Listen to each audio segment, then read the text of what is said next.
Mano, que lixo. Olá! Quero ver quem pegou a referência. Como eu não posso dar uma informação sem embasamento em algo, eu vou dar um pequeno contexto de por que FNAF já enjoou. Em 2014, FNAF foi lançado e o Brasil perdeu da Alemanha de 7-1. E esse jogo deu muito certo. E acredite ou não, mas em 2015, um ano depois do lançamento do primeiro jogo, foi lançado o quarto jogo de FNAF. Sim, o cara fez 4 jogos em menos de 3 anos. Parabéns, Scott Calton. Isso me lembra até outra empresa que faz vários jogos de mascote. Esse jogo foi planejado para ser o último jogo da franquia, sendo a conclusão da história. Quem dera fosse. Que basicamente tudo era sonho de uma criança. Claramente ninguém gostou desse final, e com razão, que final ruim. Em 2017 foi lançado o quinto jogo da franquia, e aqui as coisas começam a expandir mais. Aqui é colocado um protagonista na história, que é o Michael Afton, e que é dado o nome do vilão da história, que é... Afton. Sim, só é dado a ele. Só é dado o sobrenome dele. E no final do jogo há um gancho para outro jogo. E então é lançado o FNAF 6, que para muitos aqui deveria ser o ponto final da franquia, que é algo que eu já vou comentar sobre. Que a gente é o Michael Afton novamente e fomos contratados por Henry Emily para administrar uma pizzaria. E durante o jogo a gente resgata alguns animatrônicos que a gente conhecia ou que sobrou deles. Também tem a parte do simulador, que é algo que os fãs até pediram para ter um jogo que era tipo só o simulador mesmo, que não tivesse um fim que tu poderia evoluir infinitamente. E então no final, Henry Emily, o antigo colega do William Afton, bota fogo na pizzaria com um lindo discurso e dando ponto final nessa história, com todos os personagens importantes tendo seu fim. Né? Não exatamente. Depois desse jogo foi lançada a Ultimate Custom Night, que basicamente é o FNAF 7. Que nesse jogo a gente pode customizar nossa própria noite com animatronics com mecânicas diferentes. Por trás desse jogo a lore é a seguinte: depois dos acontecimentos de FNAF 6, William Afton é colocado em um purgatório infinito, em que ele é atormentado por uma das crianças que foram de Vasco. E uou, até aqui tudo bem, né? Colocou um complemento no ponto final, não adicionando muita coisa. E depois veio o Security Breach. Aqui o William Afton parece como forma de vírus. Eu meio que me enganei. Ele volta como vírus em Help Wanted, que é um jogo de VR que eu não mencionei porque é irrelevante. E a partir desse vírus ele consegue se reconstruir no Security Breach. É muito ruim também. Pelo amor de Deus, cara. Tinha Vini, mano. Ela tinha potencial, cara. Ela tinha... Esse jogo simplesmente não dá medo. Coloca coisas desnecessárias e sem lógica. E depois disso veio a DLC. Ela conseguiu, entre aspas, consertar o jogo original, mas colocou um retcon.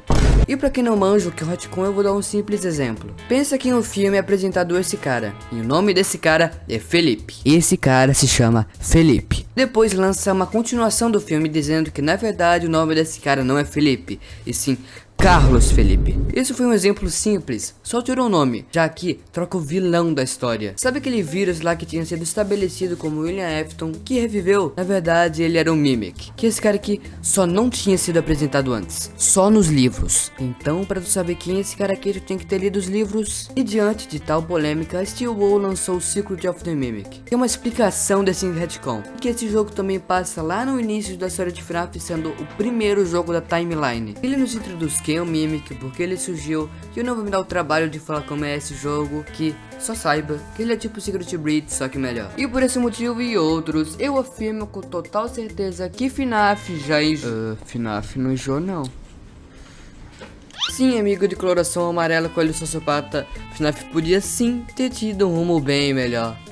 Não é isso que eu queria dizer. Lembra aquela conversa que tudo deveria ter acabado no 6? Então eu não acho isso. Eu acho que deveria ter acabado no 7. Pra quem não lembra que eu falei há tipo 2 minutos atrás, o FNAF 7 é a Ultimate Custom Night. E esse jogo foi a conclusão do William. Então se temos o ponto 1 e o ponto 2 nessa timeline, onde tem espaço para jogos? Aqui no meio, né? Completar pontos da história que estavam em aberto, tipo a motivação do William, que Henry tava fazendo antes do FNAF 6, o que aconteceu com a criança chorona, que são aqueles minigames. Tinha muita coisa pra falar ainda, mas não, decidiram colocar coisa pra frente, deixando os teorizadores malucos. Posso fazer em jogos depois dos acontecimentos do FNAF 7 e eles aprenderam e fizeram um jogo aqui? Não, colocaram um jogo antes de tudo isso. Só que tem um porém. Antes do Secret of the Mimic foi esse jogo lançado aqui, que tem muita gente falando que esse jogo é canônico ou não. Se tua história as pessoas não sabem o que é canônico e não canônico, tua história é muito confusa, cara. E vocês podem fazer,